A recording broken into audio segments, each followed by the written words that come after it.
যে কি করে ভোটের লড়াই লড়তে হয় আর কি করে বুথের টিকে থাকতে হয়, তাতে যদি লড়াইটা ওরা যে পদ্ধতিতে চায় সেই পদ্ধতিতে করতে হয়, চাপড়া সেই লড়াইটাই দেখিয়েছে। তার জন্য এখানকার বাম কংগ্রেস সব কর্মীদেরকে আমরা লাল সেলাম জানাচ্ছি। এইসব মস্তানরা এই চাপড়ার কোথাও কোথাও একটু জড়ো হচ্ছে। হাটরা বলে একটা জায়গা আছে না, ওখানে এখন সভা হচ্ছে। হাটরাতে তৃণমূলের হাঁটু ভেঙে গেছে, সভাতে লোক জড়ে।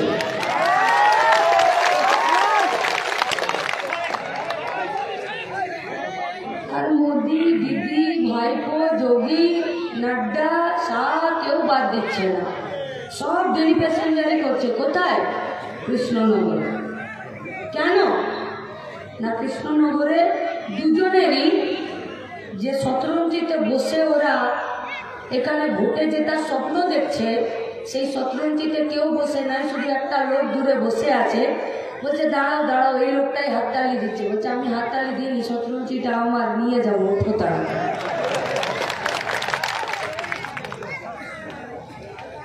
মানুষকে জিততে হবে, মানুষকে। মানুষকে জিততে হলে তৃণমূলকে হারতে হবে। আর তৃণমূলকে একা হারিয়ে কোনো লাভ নেই, বিজেপি সমেত হারাতে হবে। মানে ডিম সমেত মাকে হারাতে হবে।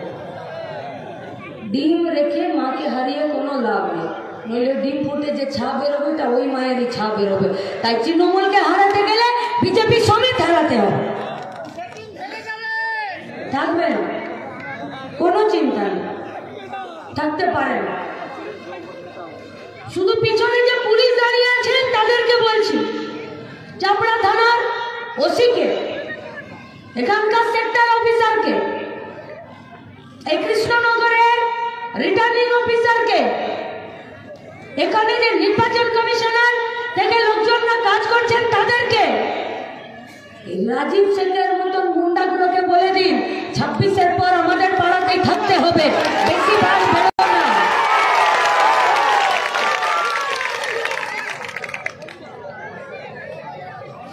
আর আপনাদের মন্ত্রী মমতা ব্যানার্জি, ওর চুরির আঁচলের এত দাম নেই যে যদি ঘুষ খেয়ে কোনো পুলিশ নিজের ভুড়ি বাড়িয়েছে তাকে মমতা ব্যানার্জি বাঁচিয়ে নেবে, তাকেও মানুষের আদালতে সব হিসাব দিতে হবে আর শাস্তি পেতে হবে। পঞ্চায়েতের ভোট থেকে না তো পুলিশ না তো বিডিও ছাতা ফুটিয়ে আমরা ভোট করেছি, নিজেদের কোমরে চোরে ভোট করিয়েছি, তোমাদের ভরসায় ভোট করায় না। তাই পুলিশকে ঠিক করতে হবে। শুনতে পাচ্ছ না? আপনার ছাতা কার মাথায় ধরবেন? তৃণমূলের মাথার উপরে, তৃণমূলের গুন্ডাদের মাথার উপরে ধরতেই পারেন। আপনি যদি দিদিমণির বাড়িতে জুতো খুলে খিচুড়ি পরিবেশন করেন তো ছাতা কার মাথায় ধরবেন? তার দায়িত্ব তো আমাদের নয়। কিন্তু জেনে রাখুন, এই গুন্ডা দুষ্কৃতীদের মাথায় ছাতা ধরতে গিয়ে নিজের মাথার ছাতা টানা চলে যায়। আর ফাঁকা মাথা যদি হয় আর বেল পড়ে যদি মাথা ফেটে যায়, সেলাই করতে কিন্তু স্বাস্থ্য সেন্টারে ডাক্তার দিদিমণি আসছে না, সব রেফার সেন্টার। ছোটতে পড়তাম দাঁত হাজা চুলকানি, একটাই উপশম জালি মেশিন। আর এখন গোটা পশ্চিমবঙ্গের স্বাস্থ্যকেন্দ্র থেকে শুরু করে সব জায়গায় হয়ে গেছে, জ্বর হোক ফুসকুড়ি হোক ভাঙাচোরা বাদ দিয়ে দিই, সবেতে রেফার। চলে যাও কল্যাণী, চলে যাও কৃষ্ণনগর, চলে যাও পিজি, চলে যাও এনআরএস, চলে যাও। তাহলে যদি সাধারণ মানুষের মাথার তার রোগ তার অসুখের যদি রেফার সেন্টার হয়, আর মানুষের রাগে যদি তৃণমূলের মাথাতে ছাতা ফোটাতে গিয়ে পুলিশ যদি মানুষের রাগে আপনারা পড়ে যান, তাহলে আপনার মাথারও সেলাইটাকে করবে, তার দায়িত্ব জনগণ নেবে না। তাই খুব সাবধানে মানুষকে মানুষের ভোটটা দিতে দিন। জিতবে এই পশ্চিমবঙ্গে বিজেপি। কে বলেছে 30 বার 400 পার? আর সব সিটে ক্যান্ডিডেটও দিতে পারেনি, 416টা সিটে ক্যান্ডিডেট দিয়েছে। মানে পুজোর আবার চিত হয়ে সবার খুব শখ।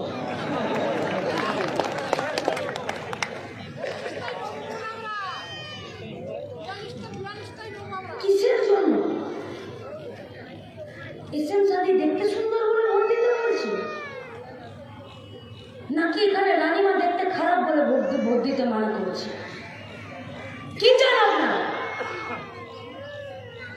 1618টা ভাষা, 6000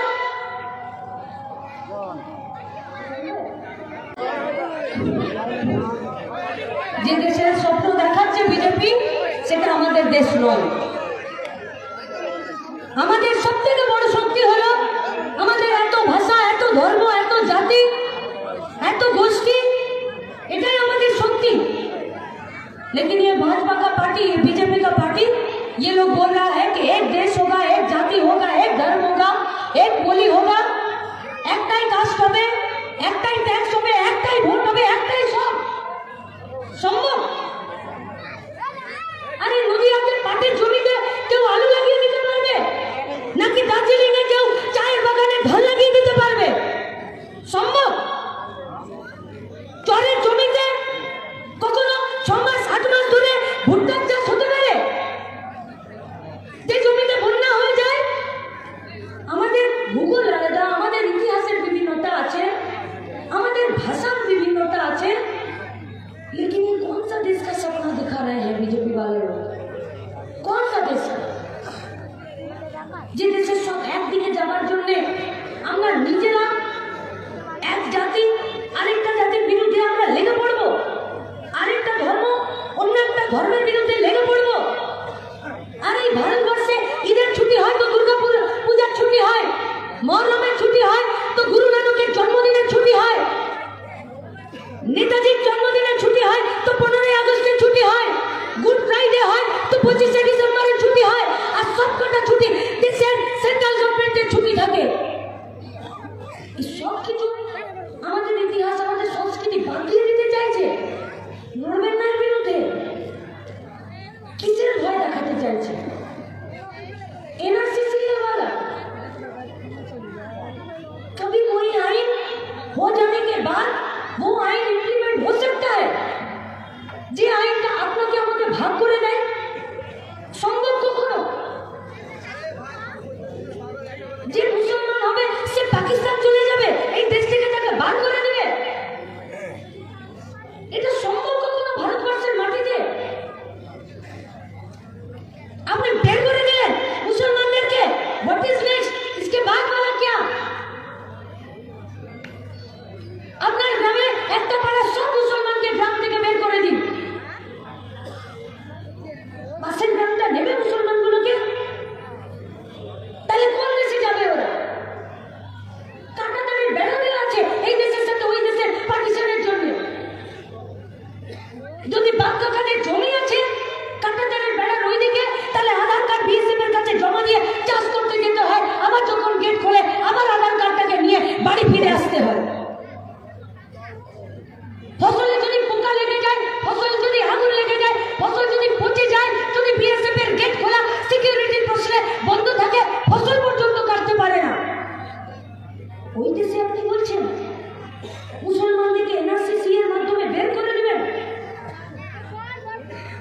देश का कानून देश का जनता को बचाने के लिए होता है और कानून इंप्लीमेंट होता है सड़क पर, लेकिन जब सड़क पर आग लग जाता है तो वो सड़क कानून को इंप्लीमेंट नहीं करता, वो सड़क कानून को बदल देता है।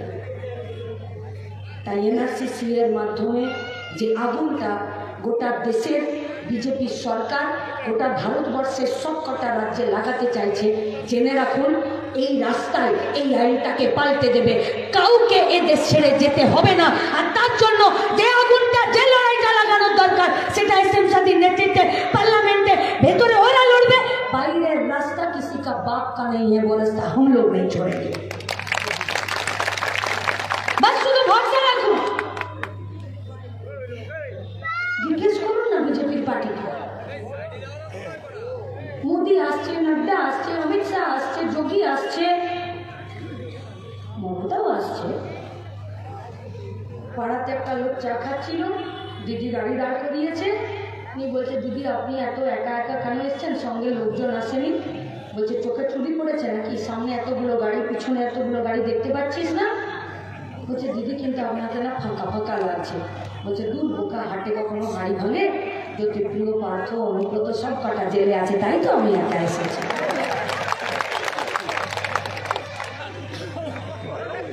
क्या बोल रहे हैं ये लोग कि पार्लियामेंटे लाल झंडा शुरू बोले ना, बोले तो कि बोले ना ए सीपीएम लाल झंडा पार्लियामेंटे शुरू। অধীর চৌধুরী আছে পার্লামেন্টে, কিন্তু লাল ঝান্ডা পার্লামেন্টে শুরু বলে তো। শূন্য হয়ে যাওয়া লাল ঝান্ডা সীতারাম ইয়েচুরি সুপ্রিম কোর্টে একটা মামলা ঠুকে দিল, আর ভোটের নামে বড় বড় কোম্পানির থেকে চাঁদা নেওয়া তোমার বন্ধ করে দিল। अभी तो सिर्फ মোদির ধুতির কাঁচাটা খোলা হয়েছে, এখন তো গোটা ধুতিটা খোলা বাকি আছে, শুধুমাত্র এসএম সাদি অধিবর্তন চৌধুরী সেলিমদেরকে পার্লামেন্টে যেতে। এখন তো শুধু इलेक्टोरल बॉन्ड में कत टका लूट करेছে, बस उसका हिसाब मांगा है। पीएम केयर फंड में कितना पैसा आप लोग अपना पॉकेट में घुसाए हैं, उसका हिसाब देना अभी बाकी है। কিন্তু বুঝতে পারছি না, একই কোম্পানি দাদাকেও চাঁদা দিল, দিদিকেও চাঁদা দিল, আর দিদি বলছে আমি দাদাকে একবার দেখেই নিই, আর দাদা বলছে দিদির এক গাছা চুল আমি হাতে ছিঁড়ে নিই। আর দুজনের মারামারিতে দেখছি যে দুজনেরই হেলিকপ্টারে চাপার পয়সা একটা কোম্পানি দিচ্ছে। ডিয়ার লটারি वाला, ও ডিয়ার লটারিতে আপনার এক কোটি উঠবে না, যার উঠে গেছে অনুব্রত হয়ে আপনার उठे। ये दिया लॉटरी वाला 540 करोड़ रुपए तृणमूल को दिया है और 100 करोड़ रुपए भाजपा को दिया है। क्यों? बोले এখন তো পশ্চিমবঙ্গে তৃণমূল আছে, বিজেপি এখন অন্য দূরে আছে, তাহলে বিজেপিকে এখন কম দাও। কিন্তু আপনার বাড়ির ওষুধ, সেই ওষুধটা যে দোকানে কিনতে যান, সেই ওষুধটা যে কোম্পানি বানায়, সেই ওষুধ কোম্পানিটা জাল ওষুধ বানিয়ে দেশের সরকারকে ঘুষ দিচ্ছে, ঘুষ। पार्टी बीजेपी को वोट दे, क्या है मोदी का गारंटी कि जाली ওষুধ खाइए अपना के मारबे और ওষুধ কোম্পানি থেকে ওর টাকা মারবে? क्या है मोदी का गारंटी? প্রত্যেক দিন 35টা করে কৃষক সুইসাইড করুক, क्या है मोदी का गारंटी? এই গোটা ভারতবর্ষে যতগুলো তৃণমূল বিজেপির এমএলএ এমপি পার্লামেন্টে আছে, তার মধ্যে 134 জনের বিরুদ্ধে মেয়েদের সাথে রেপ, খুন, শ্লীলতাহানির কেস, আর তার মধ্যে 44টা আছে যারা হচ্ছে বিজেপি। क्या है मोदी का गारंटी? मोदी का गारंटी नहीं है। হুগলির জামি পাড়াতে গিয়ে বিজেপির ছেলেগুলো একটা দুটো বাচ্চার মাকে বলে এসেছে, শুনেছো খবর? খবর শোনো, খবর জানো, জানাটা খুব দরকার। ভোটে জেতা মানে একটা সমাবেশে, একটা মিটিংয়ে ভাষণ শুনে ইভিএমে শুধু বোতামটা টিপে দেওয়া নয় মানুষ। ভোটে হারা জেতা মানে পার্লামেন্টে কারা দেশ চালাবে, কারা আইন তৈরি করবে, কারা দুর্নীতিগ্রস্তদের বিরুদ্ধে থাকবে, কারা অপরাধীদের বিরুদ্ধে থাকবে, আর কারা মায়েদের পক্ষে থাকবে। বিজেপির পার্টিটা একটা দুটো বাচ্চার মাকে হুগলি জাঙ্গিপাড়ায় বলে এসেছে যে ভোটে জিততে দে, তারপরে তোকে তুলে নিয়ে যাবো। ভোটে জিতলে আমাদের বাড়ির মাগুলোকে তুলে নিয়ে যাওয়ার লাইসেন্স পাওয়া যায়? পুলিশ কোথায়? কোথায় ভিডিও? কোথায় বিএলআর? কোথায় ডিএম? কোথায় এসপি? এরা সবাই দুর্নীতিগ্রস্ত না? ভুল হয়ে যাবে। Police, BLR, video, DM, SP এরা সবাই দুর্নীতিগ্রস্ত নয়। এদেরকে যারা কাজ করতে দিচ্ছে না তারা দুর্নীতিগ্রস্ত।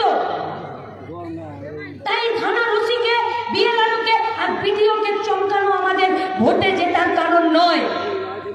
আমাদের ভোটে জেতার কারণ আর ইচ্ছা হলো যে বাপদের নির্দেশে এরা লাফিয়ে বেড়ায়, সেই বাপদেরকে টাইট দেওয়া। তাই এই বাপদের বিরুদ্ধে লড়াইটা আমাদেরকে জান কবুল করতে হবে, আর ভোটে কাস্তে হাতুড়ি চালাতে এইখানে ভোট করতে হবে।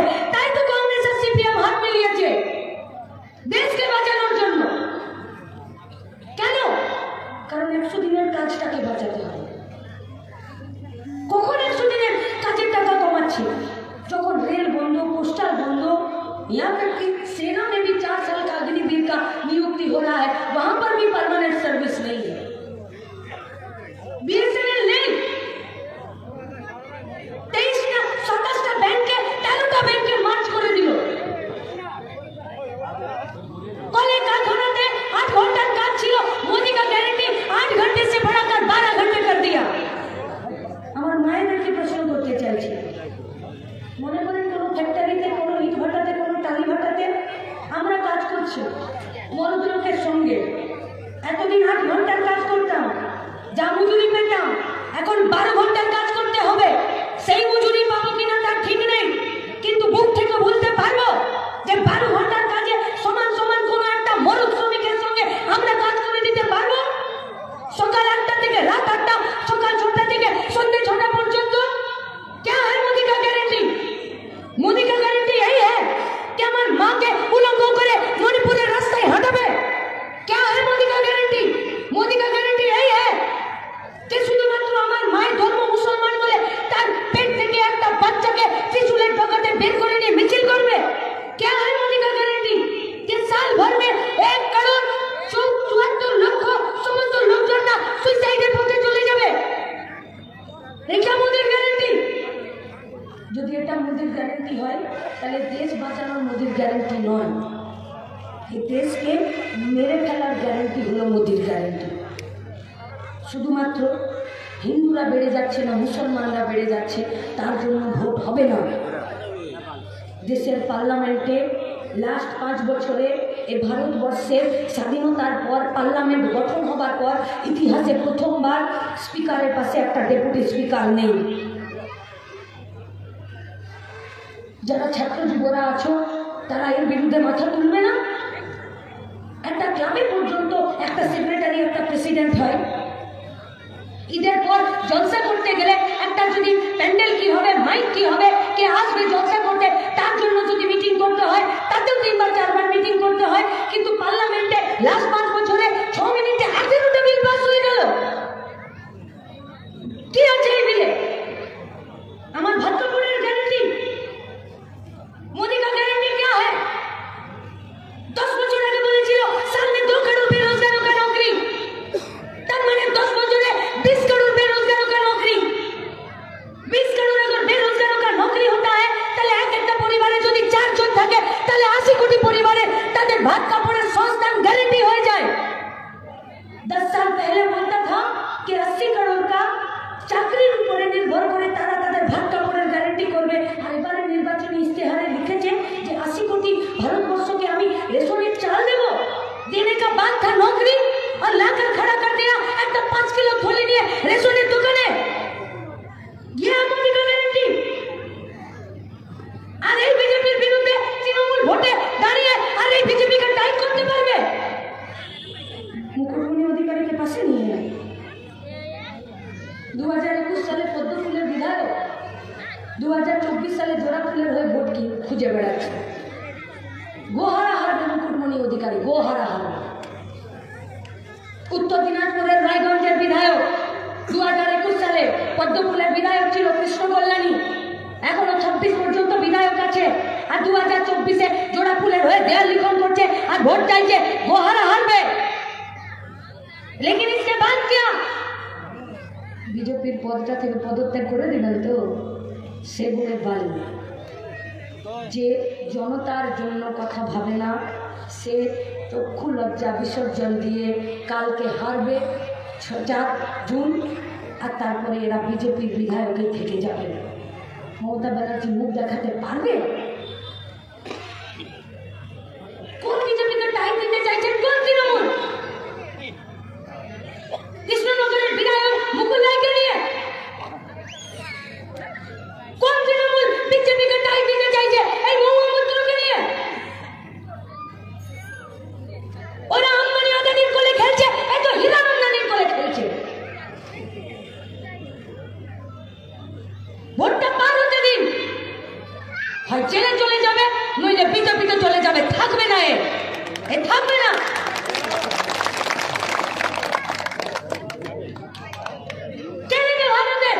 গোটা পশ্চিমবঙ্গের মানুষের ভাত কাপড়ের দায়িত্ব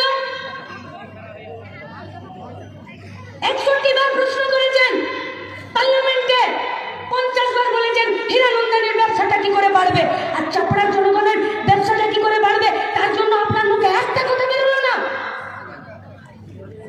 চাপড়ার পঞ্চায়েতে যারা 100 দিনের কাজের টাকা পেল না, যারা আবাস যোজনার ঘর পেল না, যারা একটা ভাতা পেল না, এখানে যে স্কুলগুলোর তালিকা তৈরি হয়েছে বন্ধ হয়ে যাবার, এই চাপড়া বিধানসভাতে যে 26,000 ছেলে মেয়ের মধ্যে যাদের চাকরি চলে গেল, তার জন্য একটা প্রশ্ন আপনার মুখ থেকে বেরোচ্ছে, আপনি জবাব দিতে পারবেন? কেন পশ্চিমবঙ্গে 84 লক্ষ ভুয়ো জব কার্ড, 84 লাখ ভুয়ো জব কার্ড, মানে 84 লাখ কার্ডে 100 दिन করে কাজ আর 234 টাকা করে रोज। कहाँ गया इतना पैसा? कहाँ? 2 কোটি রেশন কার্ড বাতিল হয়েছে, 13 বছর ধরে 2 কোটি রেশন কার্ডে 5 কিলো করে চাল বাজারে বিক্রি করেছে। कहाँ गया इतना पैसा? एनजीओ গুলোকে 1,20,000 কোটি টাকা দিয়েছে, कहाँ है उसका हिसाब? কোথায় আছে? সিঙ্গুরে টাটাদের ন্যানো কারখানাটা করতে পারলো না, তার জন্য 767 কোটি টাকা আজকে পেনাল্টি দিচ্ছে, फाइन দিচ্ছে। किसका बाप का पैसा से दे रहा है? हम लोगों का पैसा से। ये पैसा कहां से आएगा? क्लब लोग के पैसा दिए 313 कोटी टाका, कहां से पैसा आएगा? पैसे तो वहीं से आ रहा है ना। आईसीडीएस सेंटारेर আমাদের মায়েদের বেতন বাড়ছে না, পয়সা তো ওখান থেকেই আসছে। গ্রামের 100 দিনের কাজের বেতন বাড়ছে না, পয়সা তো ওখান থেকেই আসছে। আশা কর্মী, মিড ডে মিল কর্মী, ওদের বেতন বাড়ছে না, পয়সা তো ওখান থেকেই আসছে। আমার আপনার ট্যাক্সের টাকা ব্যাংকে রাখলে আমি সুদ কম পাবো, কিন্তু আমি যদি ব্যাংকে লোন নিতে যাই তাহলে আমাকে সুদ বেশি দিতে হবে। ভোট ना तो टीवी पर भाषण सुनकर होगा, ना तो वोट अखबार के कागज में होगा। যদি চাও পশ্চিমবঙ্গের বেকার ছেলে মেয়েগুলোকে বাঁচাতে আর মায়েদের মান সম্মানকে বাঁচাতে, আপনি চান বা না চান, এই কৃষ্ণনগরে আপনাকে কাস্তে হাতুড়ি তাড়াতেই ভোট দিতে হবে। বাঁচার আর কোনো উপায় নেই, নেই কোনো উপায়। কি বলবেন এদেরকে আপনি? এই চোরেদের দলটা এই স্বৈরাচারী বিজেপির বিরুদ্ধে লড়াই করতে পারবে? বাড়িতে সাবান গুঁড়ি দিয়ে জামা কাপড় কাচেন নাকি? কাচেন তো? কি বলেন সাবান গুঁড়িগুলোকে? হ্যাঁ, শার্ট বলেন। শার্ট বলেন তো, কিন্তু ওটাকে শার্ট বলে না, কোম্পানিটার নাম শার্ট। কোনোটার নাম টাইড, কোনোটার নাম শার্প এক্সেল, কোনোটার নাম নির্মা, কোনোটার নাম সফেদ। কিন্তু আমরা যারা গায়ে থাকি আমরা সাবান গুলিকে সার্ফই বলি। এই সার্ফের কোটাটা এনে দেখ বলি না। আচ্ছা, ব্রাশে দিয়ে যেটা সকালবেলা আমরা ব্রাশ করি সেটাকে কি বলি? কোলগেট। আচ্ছা, সবটা কোলগেট, সেন্সোডাইন, পেপসোডেন্ট, না লাল নীল সাদা আছে তো, কিন্তু আমরা গায়ের লোকরা কি বলি? সবটাকেই কোলগেট বলে চালিয়ে দিই, কিন্তু কোলগেট তো আলাদা নাকি? তাহলে কোলগেট বললে যেমন আমরা পেস্ট ভাবি, আর সার্ফ বললে যেমন আমরা সাবান গুলি ভাবি, এমনি চোর বললে লোকে এখন তৃণমূল ভাবছে, কোনো আলাদা না। যারা এত লুট করেছে, যারা চাকরি বিক্রি করেছে, যারা 100 দিনের কাজের টাকা লুট করেছে, যারা ভোট লুট করেছে, তারা পারবে না এই গোটা দেশকে বাঁচাতে, বিজেপির বিরুদ্ধে লড়তে। তাই আপনাদের কাছে আমরা এসেছি, বাঁচিয়ে দিন পশ্চিমবঙ্গের বেকার ছেলে মেয়েগুলোকে। যারা সৎ পথে মাথা উঁচু করে বাঁচতে চাইছে, তাদেরকে একটা সৎ পথে বেঁচে থাকার জন্য রোজগার করার একটা জায়গা করে দিন। দায়িত্ব আপনাদেরকে নিতে হবে, সিদ্ধান্ত আপনাদেরকে নিতে হবে। পঞ্চায়েতের ভোটে চাপড়ার জনগণ লড়ে দেখিয়েছে কি করে পঞ্চায়েতের ভোট করতে হয়। 24-এ বাম কংগ্রেসের কর্মীরা, নেতারা, আপনাদের কাছে আবেদন, সবাই মিলে একসাথে হাতে হাত ধরে এসএম সাদিকে জিতিয়ে পার্লামেন্টে পাঠান। আর আপনারা, আমরা আপনাদেরকে কথা দিচ্ছি, 2026-এ এই তৃণমূল কংগ্রেসের সরকারটাকে আমরা নবান্ন থেকে তুলে ফেলে দেবো। আর সেদিনকে গোটা পশ্চিমবঙ্গের সাধারণ মানুষের মাথা উঁচু করে বেঁচে থাকার একটা জায়গা হবে। সেই দিনের দিকে তাকিয়ে 13 তারিখ বুথে দাঁড়ান, বুক চিতিয়ে ভোট করান, মাথা উঁচু করে জিতিয়ে দিন। কাস্তে হাতুড়ি তারা চিহ্নে এসএম সাদিকে আর বাম কংগ্রেস জোর দেখাক, চাপড়ার মানুষকে বুকের ভরসা দেখাক যে আমরা রয়েছি, তোমরা কেউ কোথাও অবহেলা নাও। সেই দিনের দিকে তাকিয়ে আমি আমার কথা শেষ করছি। ইনকালাব জিন্দাবাদ।